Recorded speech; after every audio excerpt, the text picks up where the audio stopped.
Has the prospect of war ever felt so chillingly real as it does in the Middle East today? The geopolitical chessboard is being reset, with the pieces moving in a deadly dance.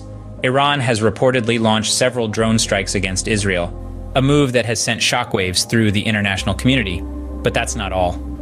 There are whispers of cruise missiles primed and ready to counter any potential strike from US ships. The question that hangs heavy in the air is why? Could it be that Israel is planning an attack on Iran? Or is this just a high-stakes game of cat and mouse, with each side testing the other's resolve? Let's not forget the role of the United States in this complex web. After attacking Iraq, they left Iran in charge, a move that some view as a strategic misstep. With this backdrop, Iran's influence has grown, reaching into both Syria and Lebanon. Some suggest that Iran is a smokescreen, a reason concocted by the US to justify new attacks and the tragic loss of innocent lives. The truth remains elusive. With the stakes so high, the world watches with bated breath. Does the Iron Dome signal Israel's readiness for conflict, or is it a mere deterrent?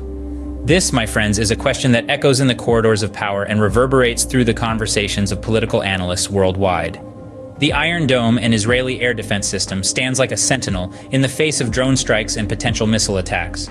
Its very existence represents a counter to the threats that loom over the horizon. Now let's pivot to Iran's influence in the region.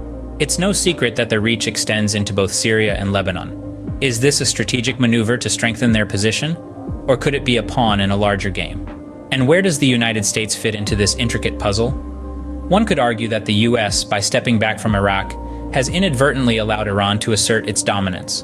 Could it be that the US is using Iran as a scapegoat, a reason to launch attacks and impose its will on new territories? As the chess pieces move on this geopolitical board, the world waits for the next move.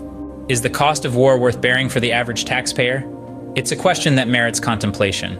Wars are not just won or lost on battlefields, they also weigh heavily on the economies of nations. Take Gaza, for instance, a city that has consumed an immense amount of resources. Now picture the potential cost of a third world war. It's a staggering thought, isn't it? And what about the land that is said to have cradled Jesus?